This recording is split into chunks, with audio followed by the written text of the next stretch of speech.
हाय, आपल्या मिनी ब्लॉगमध्ये तुम्हा सर्वांचे स्वागत आहे. आज मला जायचं होते विरा घेऊन दवाखान्यात, कारण का तिला अचानकच ताप आला होता. त्यामुळं म्हटलं की तिला आज डॉक्टरकडे नेऊन आणावं. मग पटकन उठले आणि स्वयंपाकाला लागले, कारण का ह्यांना पण कामावर जायचे होते. सेकंड शिफ्ट होती आज, म्हणून मग म्हटलं की पटकन स्वयंपाक वगैरे रेडी करून ठेवा, म्हणजे आल्यावर घाई होणार नाही. नाश्त्यासाठी मी इथं शिरा करत होते, आणि कारण का ओवीला पण स्कूलमध्ये जायचं होते, मग म्हटलं की नाश्त्याला पण शिरा होईल आणि तिला टिफिनला पण शिराच द्यावा. इथं विरा मला म्हणत होती दूध दे दूध दे, म्हणून मग म्हटलं तिला पटकन दूध द्यावं. तिला भूक लागली होती म्हणून मग तिला दूध दिले. ती मला काहीच करून देत नव्हती, म्हणून मग तिला मी ओट्यावर बसवले होते.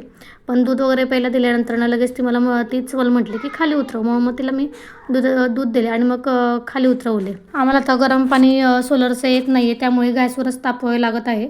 मग मी म्हटलं की पटकन गरम पाणी तापवायला ठेवावं, म्हणजे तोपर्यंत म्हटलं शिरा पण होईल, यांना नाश्ता देता येईल. आणि मी चपातीचं पीठ मळूनच ठेवलेले होते.